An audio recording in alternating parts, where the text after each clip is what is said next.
เหตุสุดวิสัย50%ของค่าจ้างรายวันนาน6 เดือนนางสาวตรีนุชเทียนทองรัฐมนตรีว่าการกระทรวงแรงงานเปิดเผยหลังการประชุมบูรณาการช่วยเหลือเยียวยาและฟื้นฟูผู้ประสบอุทกภัยภาคใต้ว่านายกรัฐมนตรีสั่งการด่วนให้เร่งสำรวจความเสียหายและผลกระทบต่อสถานประกอบกิจการและลูกจ้างจากอุทกภัยซึ่งข้อมูลเบื้องต้นพบว่ามีสถานประกอบกิจการกว่า 10,000 แห่งได้รับผลกระทบและลูกจ้างประมาณ 200,000 รายซึ่งนายกรัฐมนตรีสั่งการให้ดูแลทุกโครงการใดๆที่สามารถจะเร่งรัดเยียวยาและดูแลได้อย่างเร็วที่สุดโดยในส่วนของกระทรวงแรงงานการช่วยเหลือในทันทีที่สามารถทำได้คือการชดเชยรายได้ของลูกจ้างที่เป็นผู้ประกันตนในโครงการเพิ่มสิทธิประโยชน์กรณีว่างงานเหตุสุดวิสัยภัยธรรมชาติโดยกองทุนประกันสังคมจะดูแลจ่ายเงินค่าจ้างที่ลูกจ้างไม่ได้ไปทำงานจำนวน50%ของค่าจ้างรายวันในระยะเวลาไม่เกิน6 เดือนเพื่อเยียวยาและบรรเทาความเดือดร้อนไปก่อนจากนั้นจะเป็นระยะของการฟื้นฟูซ่อมสร้างความเสียหายทั้งนี้ได้สั่งการให้สำนักงานประกันสังคมจังหวัดดำเนินการทันทีเพราะมีข้อมูลผู้ประกันตนอยู่แล้วและในระยะฟื้นฟูกระทรวงแรงงานมีแผนช่วยเหลือประชาชนที่ได้รับความเดือดร้อนโดยให้กรมพัฒนาฝีมือแรงงานเตรียมพร้อมดำเนินการซ่อมสร้างเพื่อช่วยเหลือฟื้นฟูทั้งบ้านเรือนยานพาหนะโดยเร่งด่วนต่อไปนิตยาคุณสิมรายงานรักษาการนายสถานีรถไฟสุไหงโกลกเปิดเผยจำเป็นต้องงดเดินรถทุกขบวนไปจนถึงวันที่30 พฤศจิกายนนี้เนื่องจากสถานการณ์อุทกภัยในพื้นที่ภาคใต้หลายพื้นที่ยังไม่คลี่คลายนายสุริยากาเดนผู้ช่วยนายสถานีรถไฟสุไหงโกลกรักษาการนายสถานีรถไฟสุไหงโกลกกล่าวว่าจากการประชุมร่วมกับคณะผู้บริหารของการรถไฟแห่งประเทศไทยเพื่อติดตามสถานการณ์อุทกภัยในพื้นที่ภาคใต้และเส้นทางเดินรถทั้งนี้จากข้อมูลทำให้ได้ทราบว่าสถานการณ์น้ำในหลายพื้นที่ยังคงไม่คลี่คลายส่งผลให้ไม่ปลอดภัยต่อการเดินรถขณะที่ในส่วนของการเดินรถในภาพรวมมีการอัปเดตว่าตั้งแต่วันที่28 พฤศจิกายน 2568 เป็นต้นไป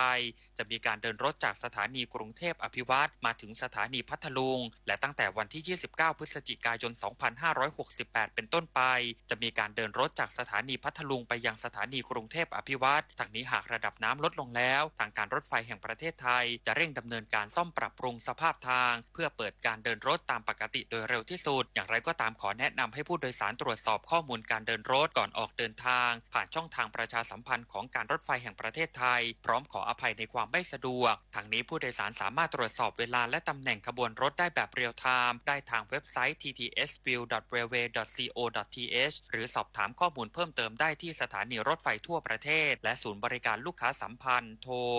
1690ตลอด24 ชั่วโมงวิรพัฒน์เพชรสุดสวทสุไหงโกลกจังหวัดนราธิวาสรายงาน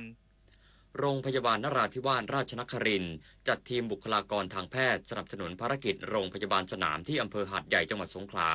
เพื่อดูแลสุขภาพประชาชนที่ประสบอุทกภัยนายแพทย์พรประสิทธิ์จันทระผู้อำนวยการโรงพยาบาลนราธิวาสราชนครินทร์เปิดเผยว่าทางโรงพยาบาลได้จัดทีมบุคลากรทางการแพทย์ทั้งแพทย์เฉพาะทางพยาบาลเภสัชกรและทีมสนับสนุนพร้อมเวชภัณฑ์ยาและอุปกรณ์ช่วยชีวิตเพื่อสนับสนุนภารกิจจัดตั้งโรงพยาบาลสนามโดยเป็นหนึ่งใน7ทีมปฏิบัติการครั้งนี้โดยจะจัดตั้งโรงพยาบาลสนามที่บริษัทหาดทิพย์จำกัดอำเภอหาดใหญ่จังหวัดสงขลาเพื่อดูแลสุขภาพพี่น้องชาวหาดใหญ่และพื้นที่ใกล้เคียงที่ประสบอุทกภัยพร้อมกันนี้ขอบคุณกองทัพเรือโดยค่ายจุฬาภรณ์จังหวัดนราธิวาสจัดรถไปส่งบุคลากรทางการแพทย์ประพิชานันท์เทพรักษ์สวทนราธิวาสรายงานจบข่าวชลธรจัญญาอ่านรับฟังข่าวครั้งต่อไปเวลา 19 นาฬิกาครับติดตามข่าวที่นำเสนอไปแล้วได้ที่ www.thainews.prd.go.th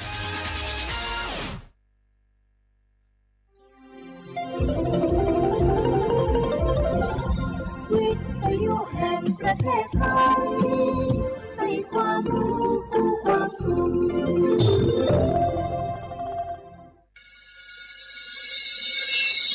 สถานีวิทยุกระจายเสียงแห่งประเทศไทยจังหวัดเชียงใหม่ AM 1476 กิโลเฮิรตซ์สถานีวิทยุภาคภาษาชาติพันธุ์แห่งเดียวในประเทศไทย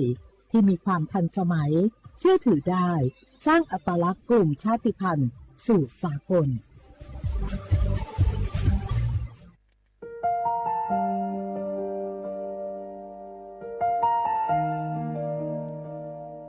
อน้อมเกล้าถวายอาลัยสมเด็จพระพันปีหลวงพระแม่แห่งแผ่นดินผู้ทรงเมตตาเหนือเกล้าขอพระองค์เสด็จสู่สวรรคาลัยข้าพระพุทธเจ้าข้าราชการและเจ้าหน้าที่สถานีวิทยุกระจายเสียงแห่งประเทศไทยจังหวัดเชียงใหม่กรมประชาสัมพันธ์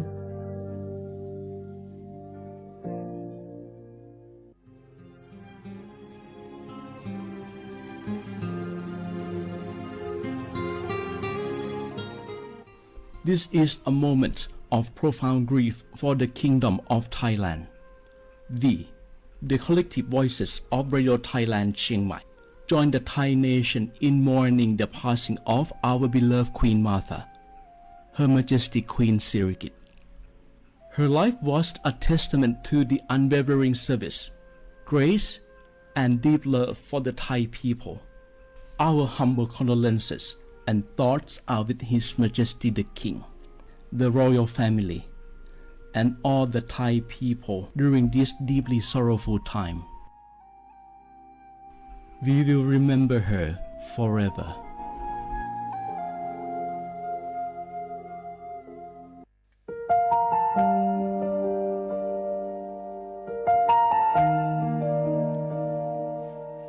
Ý trọng mong mua kỹ tàu xa cứ nạ văn giữa thái tàu thi chua tàu cho bấy suốt lâu chây lâu lúc suốt tàu xa lùn đầu bấy hãy nhanh mong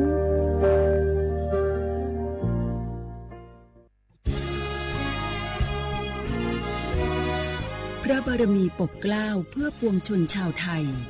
จากพระราชกรณียกิจนานับประการที่พระบาทสมเด็จพระเจ้าอยู่หัวและพระบรมวงศานุวงศ์ทรงทุ่มเทพระวรกายทรงงานอย่างไม่เหน็ดเหนื่อยเพื่อประโยชน์สุขของประสบนิกร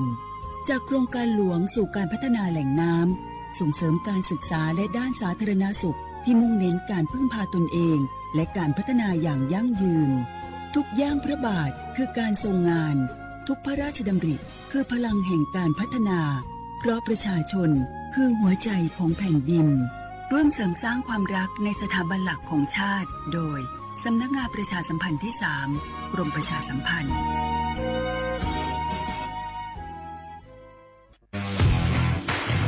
รัฐบาลไทยประกาศสงครามสแกมเมอร์รัฐบาลจึงได้ประกาศสงครามกับสแกมเมอร์ในฐานะที่สแกมเมอร์เป็นวาระแห่งชาติและในวันนี้ผมก็ได้ใช้โอกาสนี้มารายงานความคืบหน้าและเน้นย้ำถึงสิ่งที่เราต้องร่วมกันทำต่อไปรัฐบาลได้จัดตั้งคณะกรรมการอำนวยการป้องกันและปราบปรามอาชญากรรมทางเทคโนโลยีขึ้นมาโดยมีผมเป็นประธานด้วยตนเองเพื่อให้ทุกหน่วยงานทำงานไปในทิศทางเดียวกันเราได้มีการลงนามบันทึกความเข้าใจระหว่าง 15 หน่วยงานหลักทั้งภาครัฐและภาคเอกชนตลอดจนสถาบันการเงินเพื่ออุดช่องโหว่ทางการเงินและตัดเส้นทางเงินของกระบวนการอาชญากรรมเหล่านี้ให้สิ้นซาก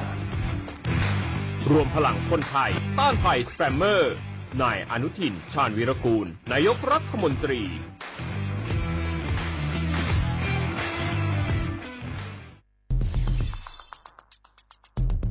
แค่ 3 ปีความเสียหายจากอาชญากรรมไซเบอร์ของคนไทยพุ่งทะลุถึง 94,000 ล้านบาทหรือเฉลี่ยปีละ 30,000 ล้านบาททุก1ชั่วโมงเราเสียเงินกว่า 3.4 ล้านบาทให้กับมิจฉาชีพออนไลน์โจรไม่เห็นใจคนอาชีพไหนอายุเท่าไหร่สถานะทางการเงินแบบใดหมอพ่อค้านักธุรกิจนักเรียนแม่บ้านข้าราชการเกษียณทุกคนตกเป็นเหยื่อได้เสมอและวันหนึ่งอาจเป็นคุณหรือคนที่คุณรัก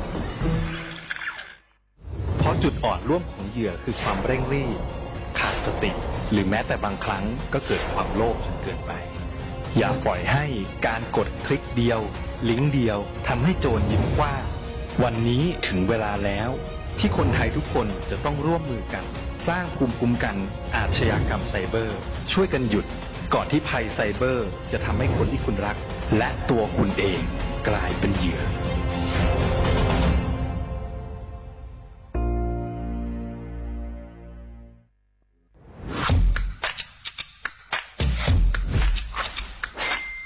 กลับมาแล้ววันนี้กับโครงการคนละครึ่ง plus รัฐออกครึ่งประชาชนออกครึ่ง ช่วยเศรษฐกิจไทยหมุนเวียนเติบโตถ้าเราช่วยกัน plus ต่อยอดให้เศรษฐกิจไทยเติบโตอย่างยั่งยืนด้วย5 plus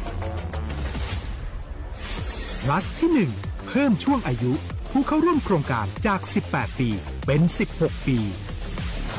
plus ที่2เพิ่มวงเงินใช้จ่ายจาก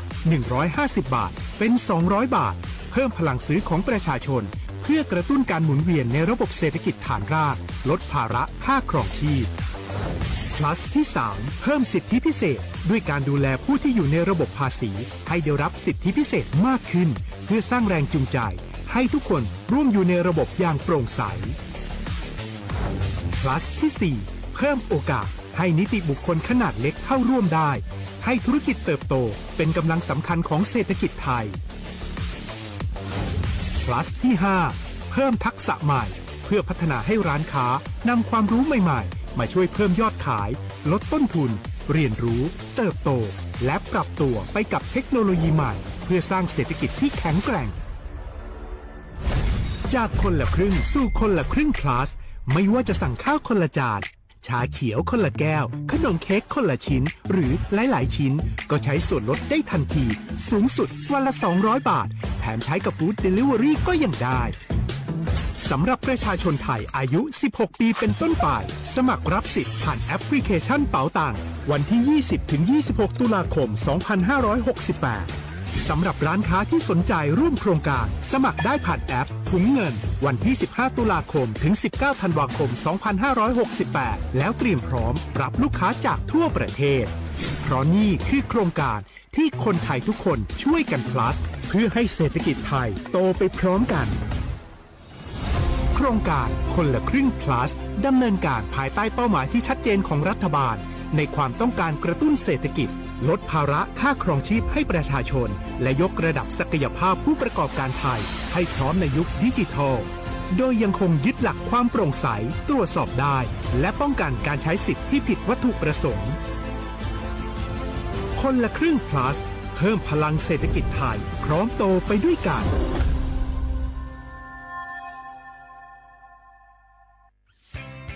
เส้นทางสายหมอกที่สวยที่สุดในเมืองแพร่กำลังรอทุกคนไปวิ่งด้วยกันครับทุกก้าวของคุณคือพลังของลมหายใจ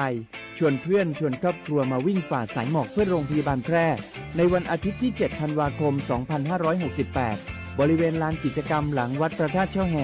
มาร่วมกันส่งต่อพลังแห่งความดีเพราะทุกก้าวของคุณช่วยต่อชีวิตให้กับผู้ป่วยในโรงพยาบาลแพร่สมัครได้เลยวันนี้แล้วไปวิ่งด้วยกันในวันอาทิตย์ที่ 7 ธันวาคม 2568 พบกันบริเวณลานกิจกรรมหลังวัดพระธาตุช่อแฮนะครับ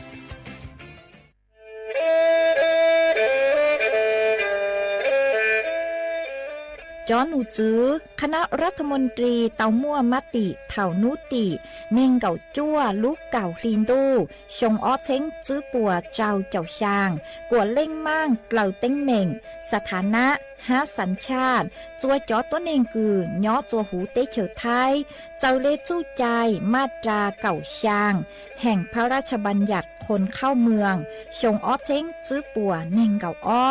จัวจอตัวเองคือจื้งกังลุนย้อจัวหูเตเฉอไทยเด่นเดลูเหล่า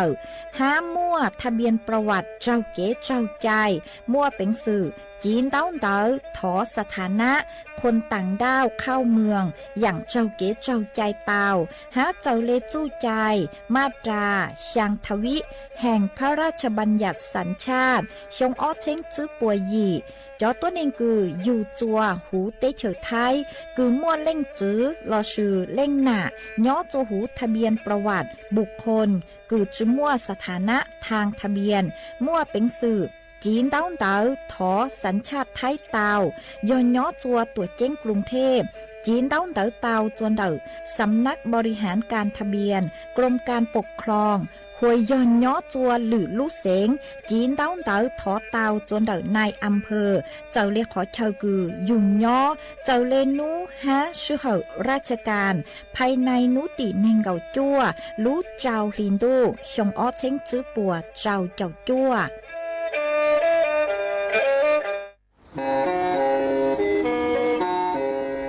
เล่งตือสังเกงโฆษณาจวนเต่าสุต้องจัวสังชัว hú tế chờ thay đào lũ xén tranh mày cứ do khó chờ mỗi kế bao dù kế chỉ phang nón rõ tàu sông hẹnสัญญาณมงเตาเกล้ท่องเปล่าหูลูเสียงแจ้งใหม่ยอเล่งตือสังแรงนัวหล่อนงตัวเตาจวนเดาสูต้องจัวสังชัวหูได้เฉอไทยเดาลูเสียงแจ้งใหม่จวนเดาตุงเบอร์สูต้องศูนย์จื้อเป้อ้อช่างเจ้าศูนย์เจ้าหยี่หล่อชื่อศูนย์จัวอ้อเปล่าเจ้าหยี่จื้อช่างจัว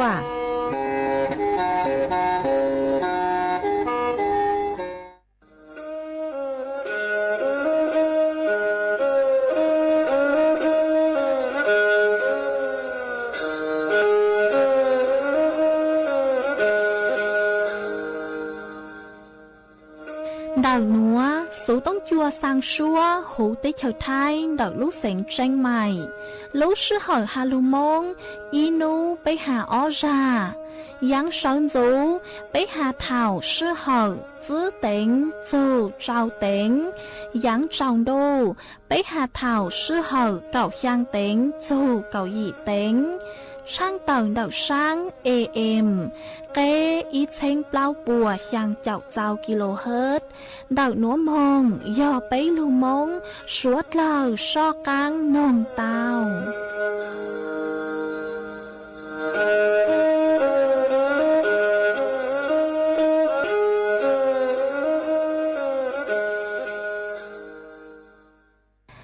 nhớ rong ý trọng nạt giữ cứ tin ninh trang suốt lờ đậu núa cú bao nhà sảnh hàng rong xa trọc anh chọn đủ số tông chua hai lô mông đậu lúc sảnh tranh mày tuôn giữ ý trọng nạt giữ cứ tin ninh trang suốt lờ quan đánh núa chạy yuột thỏi ý trọng nạt giữ cứ tin ninh trang suốt lờ cứ mình càng lưu sai hang càng lưu nông nhớ cho hú page Facebook mà thọกดไม่ปังกดไลค์กดแชร์อีแหล่งอีแชร์ปู้ตัวเพจสวท AM อีเช้งเปล่าปัวช่างเจ้าเจ้าkHz mà cú ở trong đào cho mấy suốt lờ cứ mấy băng chân càng số tông chua hai lô mông đậu lúc sảnh tranh mày ó ê nú nua chê cú hoàng hát cha sa hà ta mấy suốt lờ yo lung ru cú nhỏ ua phong dư thảo pi mong chầu chua thảo sao mà ôn đây nua chê cú yo trang tàu cho mấy suốt lờ tao bao hà ta nú nua chê cú chua cờ lú xua cho mấy suốt lờ tao nó sữa ó yo hà ta linh thư mua số chảnh chanh láng chư nua lò men đào số tông mong xuân trả mê vì do hà ta cú chư nhỏ chuan đợt số tông chua lờ chê yo chư mua linh thư lâu dài mê lấy số tông chê cú trang tàu chua mấy suốt lờ tao bao lê núa ê chuan giữ núa chê bế suốt lờ mong cổng ký lò dày ua kỳ chuan giữ mong nhớ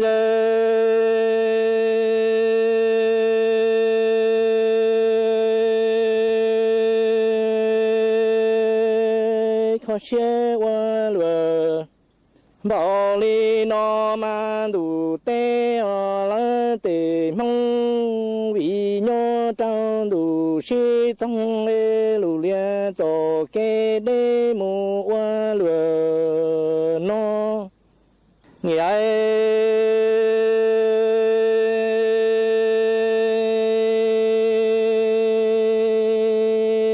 qua cha phong đủ trái u chỉ tu qua đau dù lý dân nó trong dân đủ san đạo u e yuan ho cu nhà thái linh đỡ cổ lu mê bà ta xuôi cứ chia tu dù đuôi dù phu yuan mơ chỉ bà ta xuôi cứ chia hai đó đông đủ đỡ cho bộ ma giờ xuôi lu dân nhà kia yuan qua trong lòng tu lòng xiên cho cả nhỏ chỉ cả xiên xí năng nó đủ bỏ trái nó mò nhẹ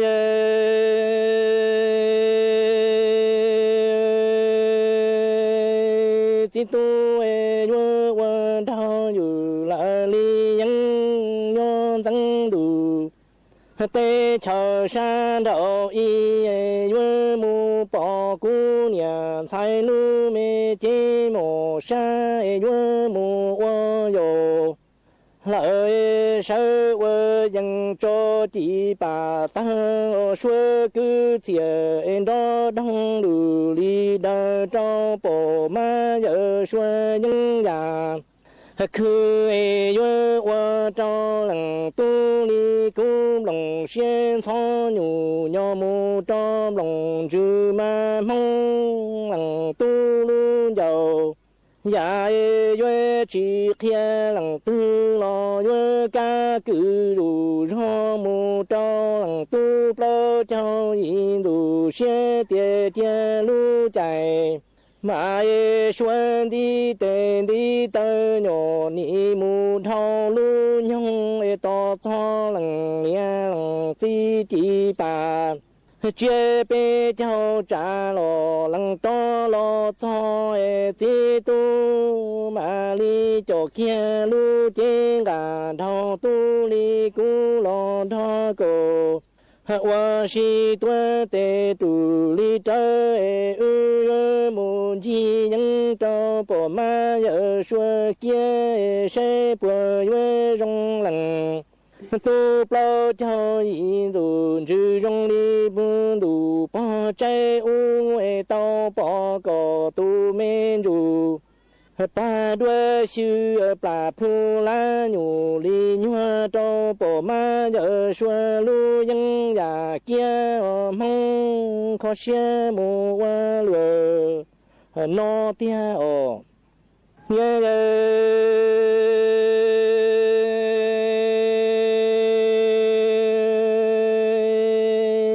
为要那张路从给的马的能tu tha lu rong tu trái nó cú tao tận chạy nhung xuân đi tề đi ta nó đi trong tu đoan chuyện che mua lu chạy lu nhung chỗ lo mu tận lu rõ trâu nữ lằng lia chi nữ bà chia chỉ tu mà li cho kia lu mê trên gà đào tu chia của cái nó vui lo đó cổ tua tê tu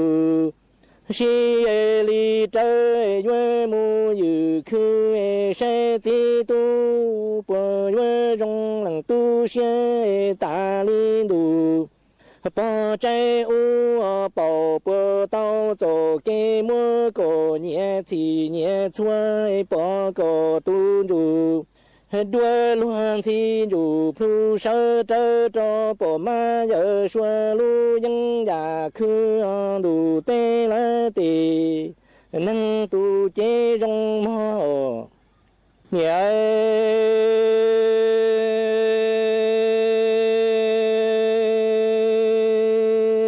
rau nó lu chạy tư rong chạy lu nhung tuổi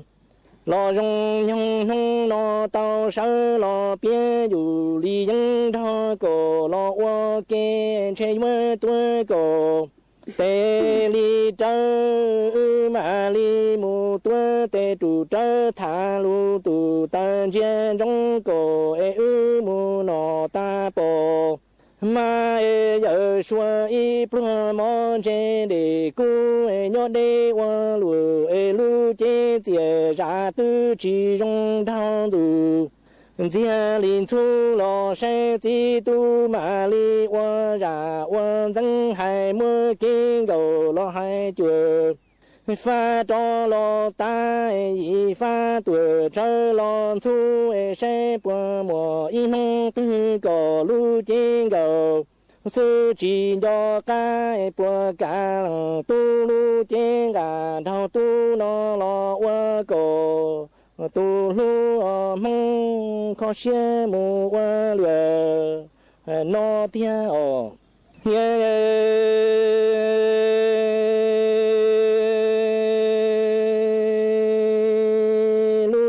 chỉ hở nó rong chạy mong cha tuyệt nông nó cho rong nhung tao lo đó cổ sơ qua kia đủ cả đại mà lỡ tề nâng tuổi thả lu rong xe chúa tuổi cổ tê rau thả tù ta qua nhà giàu ca dân trên trong cổ mù nọ ta bỏ ma giờ xua đĩa mi mò đi chia on chê lỡ để cho lo tí tu lu chê gà thao tu tu chỉ trong thao lo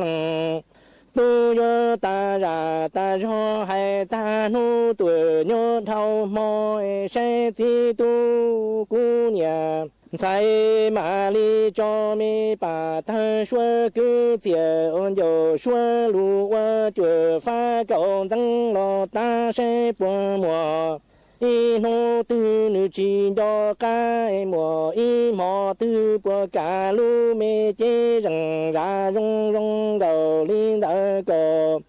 找老不打路路找人都路苏天找人都一人要那路得了的才梦嘛哦你爱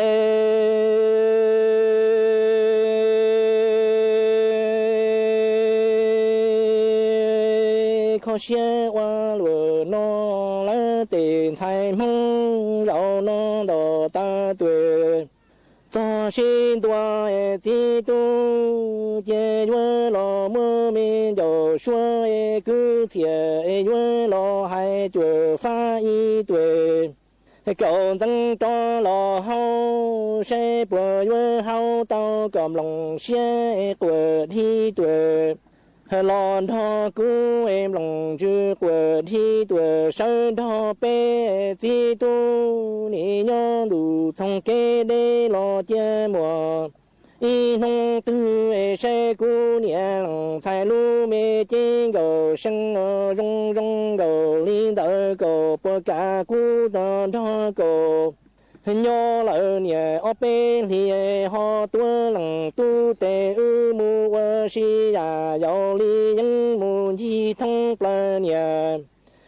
mà giờ xua tê đủ tê lỡ tiền sai mong khó xe mu qua lừa li nó tia ồ nhẹ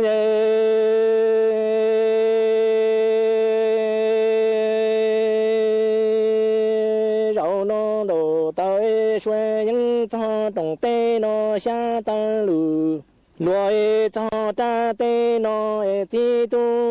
yo mơ bà ta xuôi cứ chè yo lo yo chùa pha cho lo hay pha tuổi cho lo ta sẽ bùa hay tao gì cứ nhà thay ni đợi cổ y bơ cho y dù bơ sẽ bơ mồ y hông tòn để nó mùi cổ bùa nhớ cả cho lu mê chế mồ xa rong rong gầu linh đỡ cổ cú nhớ lo đó cổ nhớ nhà ở bên thì cổ ho cải lo lằng tu li cú tê mơ kinh gầu kinh đau mùa si thông bờ cho địa tê bộ ma giờ xua xó trò chơi nó chê xuôi nhỏ lu là săng sòng đua trong địa tê dân di đại mê lòng chia nhỏ đủ trong kê đê khó chia qua lửa nó rau nó đồ ta tuổi cho nhỏ cổ chỉ nhẹ cú lo chê cổ nhẹ cú đi cổ hay rau nó sẽ cổ yo ti lô lần yo lo hai nhẹ y lo lu li cha trâu cú cú lo cho trong tê nó cả thu ru yo mu chia đời tao lần tu li cú tổ nhẹ kế qua nằng nhon đắng đủ đầu cơ trong đi mu nhua xia o mo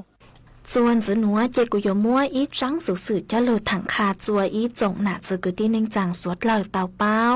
อีจงหนาจือกุตีนึงจางสวดเลยยอหาตาไม่เล่งตือคือยอดสวนจางหาดใหญ่หลอดสุยอไม่เล่งตือคือมงอ้วนลังหลวดยอดสวนจางหาดใหญ่มาเจ้าหนุจือปัวเตาตักต้วนถั่วตักเลงหนัวเจ้าหนุจือคือยอดสวนดักศูนย์ปฏิบัติการแก้ไขสถานการณ์ฉุกเฉินอุทกภัยเตาตักต้วนถั่วตักหาตายอมัวเล่ง ตือคือซาวดอยตัวจัวเม่หลอดซื้อยอหาจัวเม่หาตาป่วยยอจอหน่วยกู้ภัยคือยัวจอจองก็หลอดซื้อยอจอเจ้าหมอตัวปังจัวหาตัวปูจัวเม่พวกเขาไม่เลยญ่าห้าหน่วยเจสวดเลยชออ่อนญ่าห้าชอมวนญ่าจัวจอตัวหนึ่งดาวหอวิจอตัวหนึ่งดาวยอจอมิดชาชีพหลอดซื้อยอจอตัวหนึ่งกลางจ่าซื้อยอหาตาจอตัวหนึ่งคือยอบกู้ภัยก็ตามาป่วยยัวจือเขาย่านดักไม่ยิ้มบาเลยหอเจกูจะหลุดถังขาจวนไม่สวดเลยเตาเป้าเลยหนัวสวดเลยยัวจุเตาเจ๋งฟังตัวทรงเนอมาจวนซื้อหนัวเจไปจอกกลางมงกงกีหล่อใจโอกีจวนซื้อมอง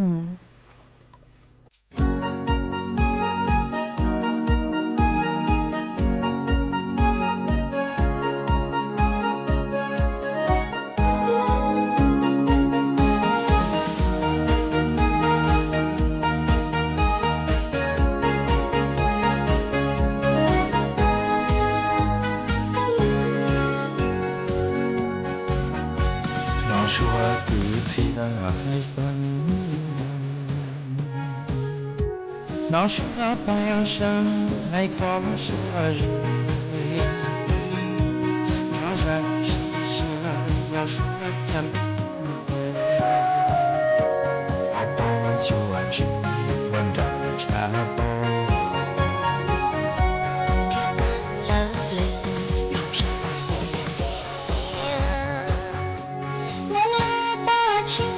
lòng gì sáng bóng bao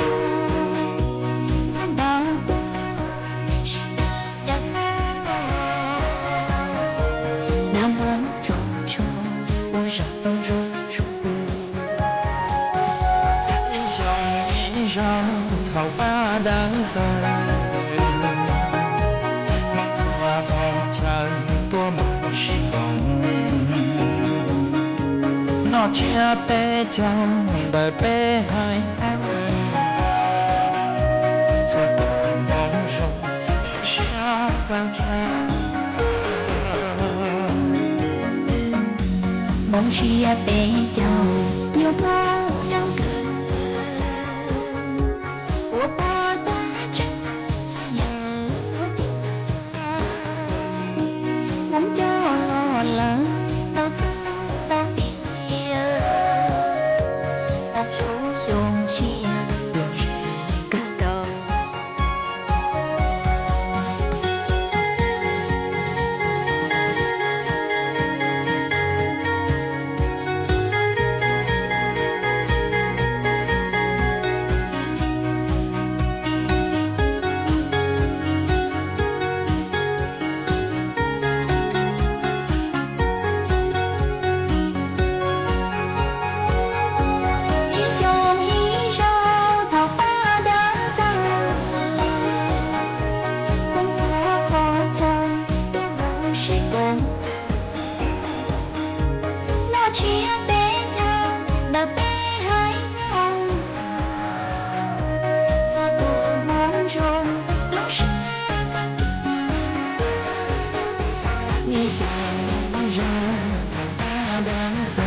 mong chia về chẳng do nắng căng cừ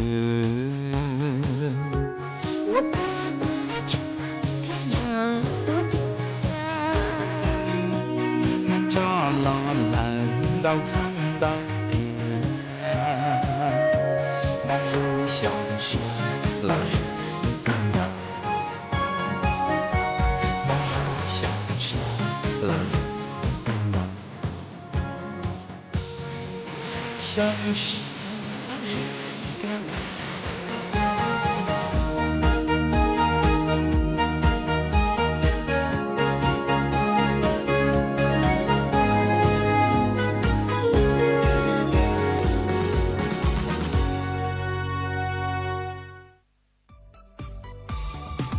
错的记忆是老土戒掉，也是ตัวหยัวปั้งดาวมงลูกร้านเหมาฟัวเจอยตัวฉ่าง5ตัวหยัวจงชอปั้งดาวมงส่วนเดาสนามอบตบ่อแก้วอำเภอเสมิงเดาลูกเสงเชียงใหม่ส่วนนุติจื้อส่วนนุติยีลูกเก่าออลินดูหยงออเชงจื้อปัวเจ้าเจ้ายีนุติจื้อลูกเก่าออลินดูหยงออเชงจื้อปัวเจ้าเจ้ายีหยัวมั่วไม้สีเฮาตัวหูชัวพังเสง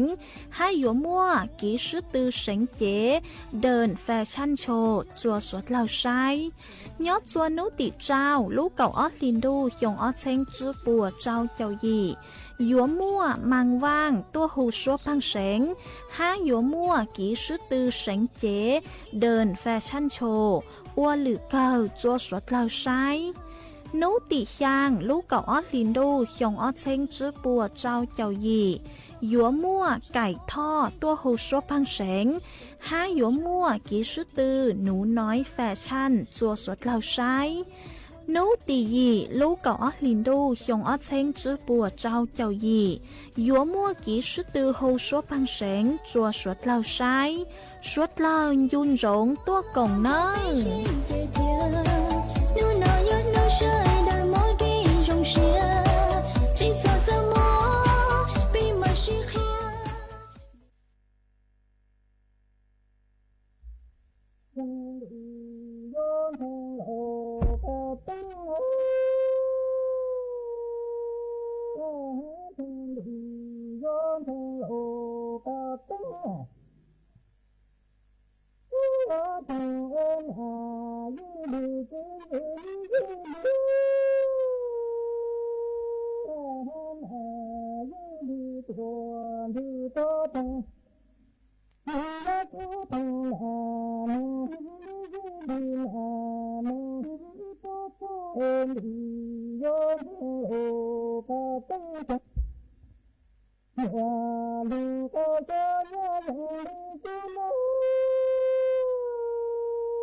Oh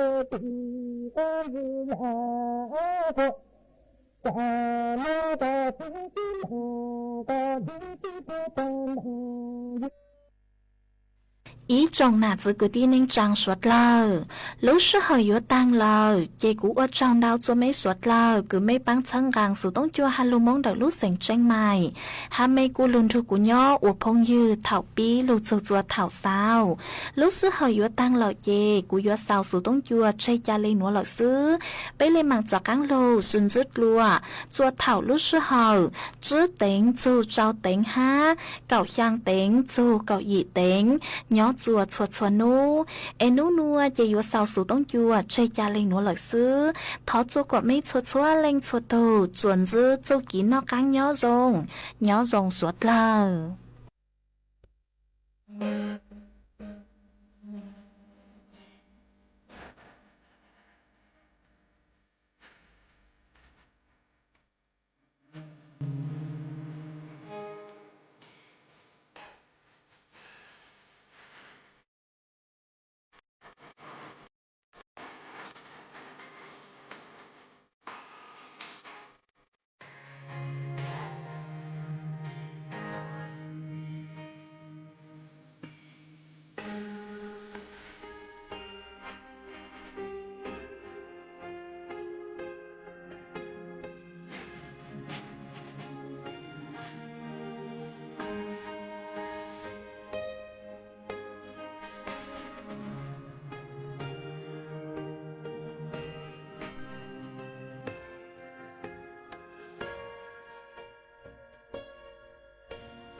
传说都能破。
เวลา 18 นาฬิกา